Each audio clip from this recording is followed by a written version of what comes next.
In its short life, the RTX 4080 12GB never even received a proper defense, or perhaps the credit it deserved for nearly matching the 3090 Ti's performance in rasterizing old games while boasting a host of new features, all for a $300 discount against current prices. But it's too late for that now. When Nvidia canceled the card, fans everywhere delighted in their victory, wondering how long it would take for the corporate partners who were actually building these boards to slap new RTX 4070 stickers on them. Some wiser onlookers suggested that Nvidia wouldn't be so contrite, they would re-release it as the 4070 Ti. They'd have to drop the price $100 or so, but they'd see that it's the only way. Or is it?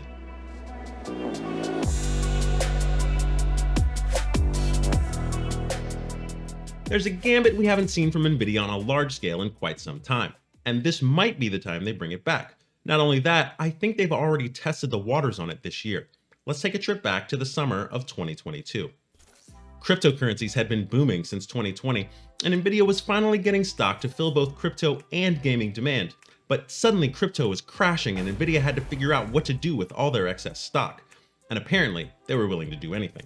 In mid-July, reports came out about a Chinese OEM shipping systems with an RTX 3050 sporting noticeably different specs from the one that we'd known.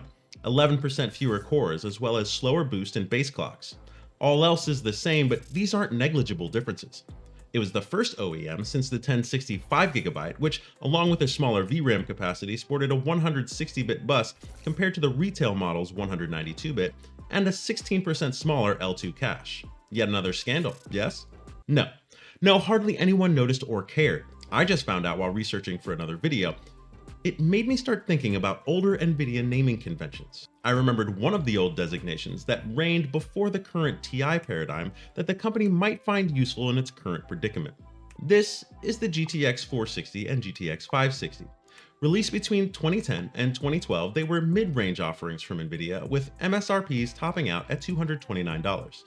On their faces, they have literally nothing in common with the 4080 12GB except for the 192-bit bus. Sort of. The story on the 460 is all over the place. There were ultimately 6 versions released over 16 months, all with varying specs, from a 768MB version to a 2GB with a larger bus, and culminating in a 1GB version on a refresh die that was shared with the 560. So let's focus on a much simpler story.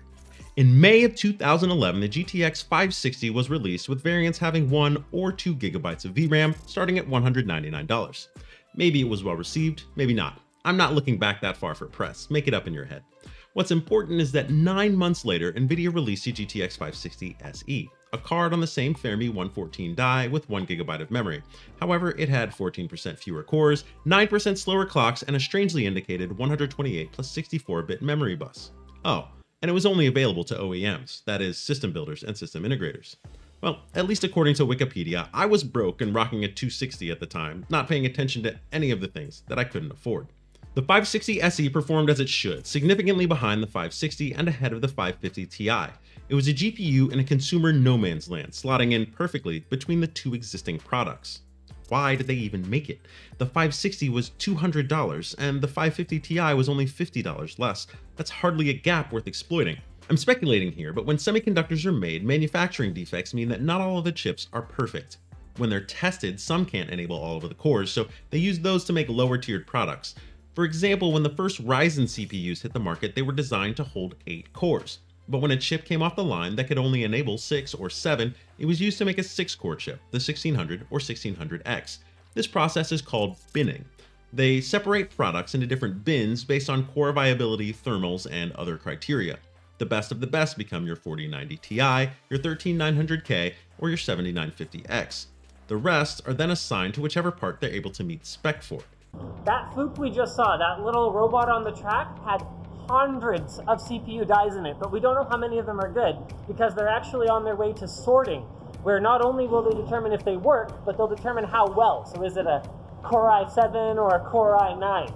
But each bin represents an investment, and the company wants to get as much of a return as they can. So what do you do when you have a bunch of chips intended to be a 560 that can't cut it, but are way too good to be dumped as a 550 Ti? You find out what spec they can meet, and you market the hell out of them. Behold, the 560 SE. Now let's look where we find ourselves today.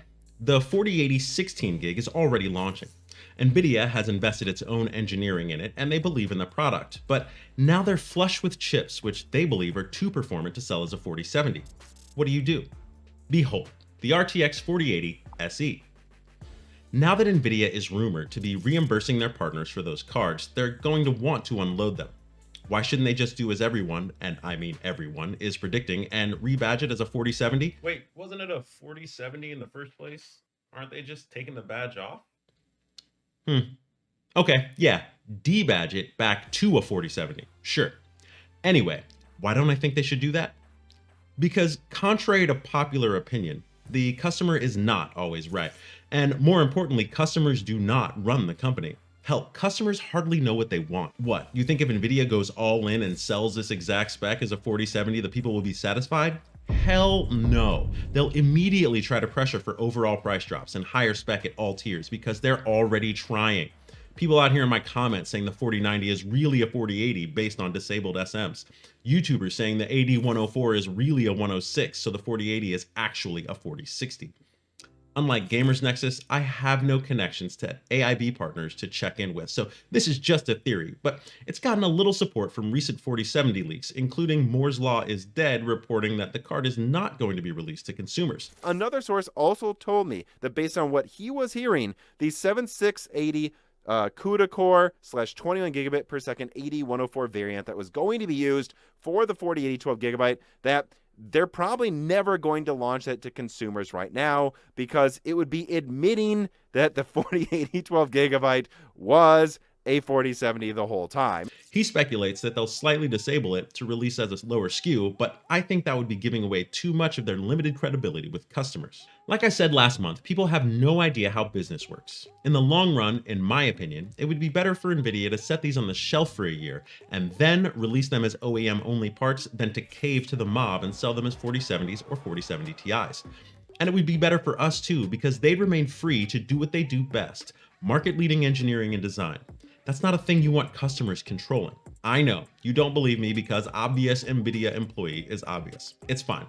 We'll know who to blame in 10 years when we can see Red Dead Redemption 6 full raster, 16K, 240 FPS. At 16K! 16K!